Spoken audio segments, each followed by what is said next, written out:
pairalin sa ating lipunan. Karahasan ay dapat nang wakasan para sa kapayapaan at ng kabutihan. Karahasan ay dapat nang iwasan, pag-ibig ang pairalin sa ating lipunan. Karahasan ay dapat nang wakasan para sa kapayapaan at ng kabutihan. Karahas ay laganap na dito sa ating lipunan, kailan masolusyonan at ito'y malulunasan. Isa ito sa dahilan ng ugat ng kahirapan, humahadlang sa pag-unlad ng ating kinabukasan. Ang tao ay patuloy gumagawa ng kasalanan, pagmamahal sa pera at labis na kasakiman.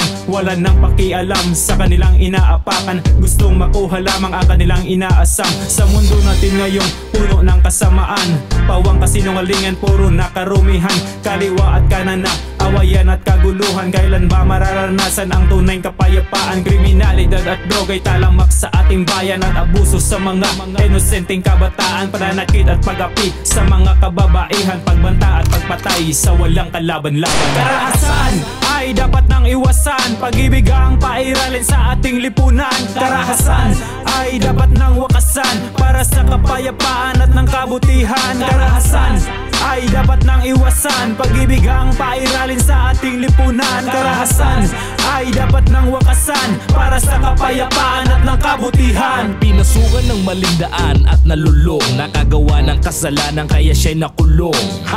Naniwala sa masamang bulong, mabigat na parusa, sino ang tutulong? Karahasan, bakit hindi mapigilan? Mga nasa likod at utak puro mayayaman. Isipin mo muna bago ka humakbang, nasa huli ang pagsisisi, tandaan mo yan.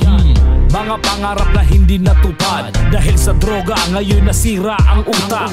Inaasahan ng magulang na makatapos, ngayon nagapos, di na makaraos. Inalay ng magulang, pawis at dugo, ngayon sinira mo ang mga pangako. Umiiyak at wala nang magawa, mga sakripisyo ay nabaliwala. Karahasan ay dapat nang iwasan, pag-ibig ang pairalin sa ating lipunan. Karahasan ay dapat nang wakasan para sa kapayapaan at ng kabutihan. Karahasan ay dapat nang iwasan, pag-ibig ang pairalin sa ating lipunan. Karahasan ay dapat nang wakasan para sa kapayapaan at ng kabutihan. Karahasan ay dapat nang iwasan, pag-ibig ang pairalin sa ating lipunan. Karahasan ay dapat nang wakasan para sa kapayapaan at ng kabutihan. Karahasan ay dapat nang iwasan, pag-ibig ang pairalin sa ating lipunan. Karahasan ay dapat nang wakasan para sa kapayapaan at ng kabutihan.